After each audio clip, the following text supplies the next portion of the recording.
Time now for a check of the top business news stories. I'm joined by Delano D'Souza. Hi there, Delano. Good evening. Some rather upbeat data out of the world's number 2 economy by the sounds of things. Indeed, it was a good Monday for China. Third quarter GDP came in at 4.9%.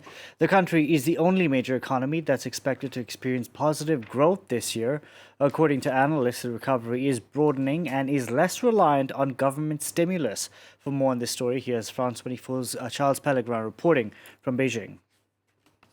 Well, first and foremost, this is because China has been able to keep transmissions of COVID-19 under control over the past few weeks, few months. The great majority of COVID-19 cases in China have been imported ones. There's only been very few local transmissions, and this has allowed to basically maintain levels of industrial production and to see Chinese exports go up.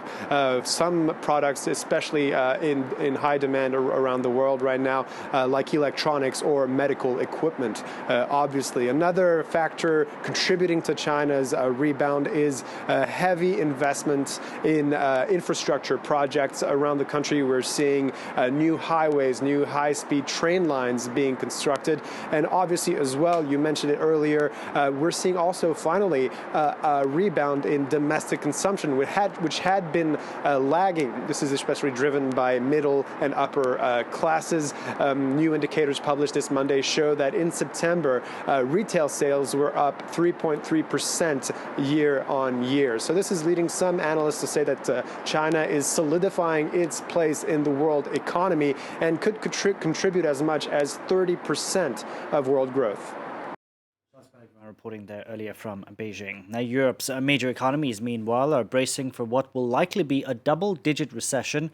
This as restrictions to control the second wave of the coronavirus pandemic are enforced.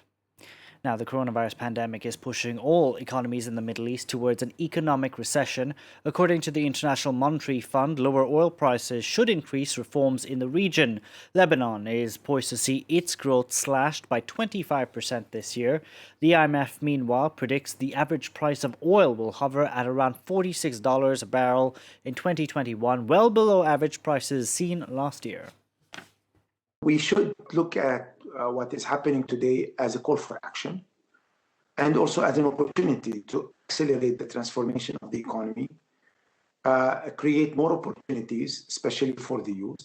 We expect that both growth and unemployment to be affected this year. And overall, this crisis could bring growth down by 5%.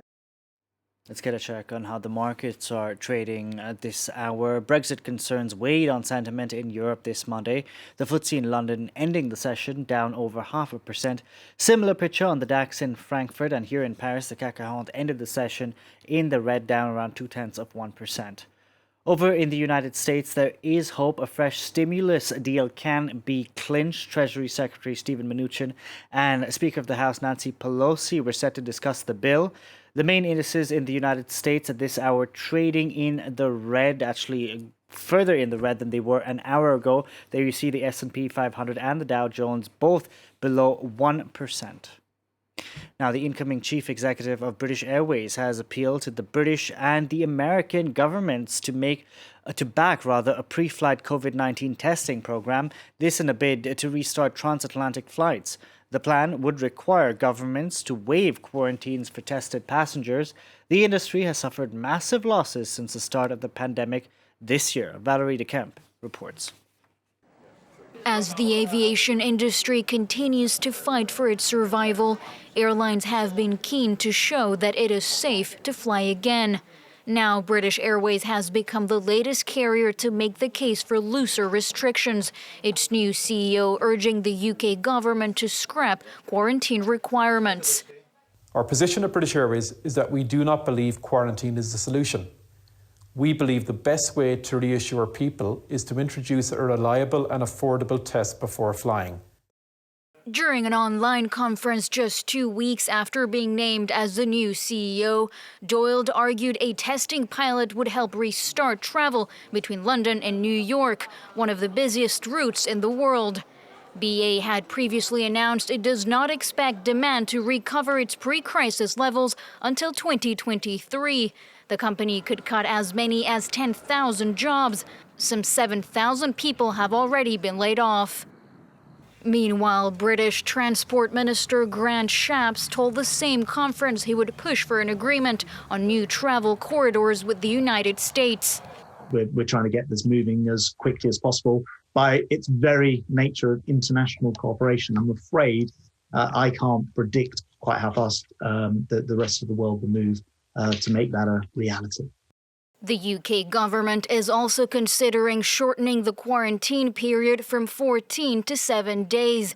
But BA's new boss was quick to dismiss that option, warning that the country would be left behind unless travel restrictions are eased. Now, Abu Dhabi-based Etihad became the first commercial carrier from the United Arab Emirates to land in Israel today. It comes after the normalization of ties was announced back in August.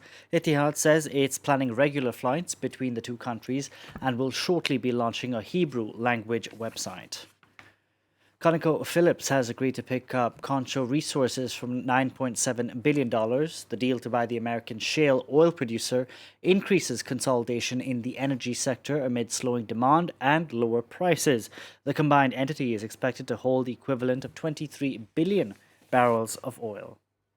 And finally, for me, China's e-commerce giant Alibaba has picked up a $3.6 billion stake in Sun Art. The company runs hundreds of hypermarkets here in France for French shopping giant Auchan.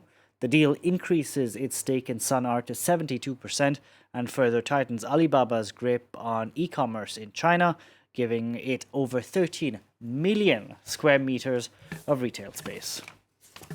That's it for the business news. I will hand it back to you, Tom. Thank you very much indeed. Delano D'Souza with all the day's business.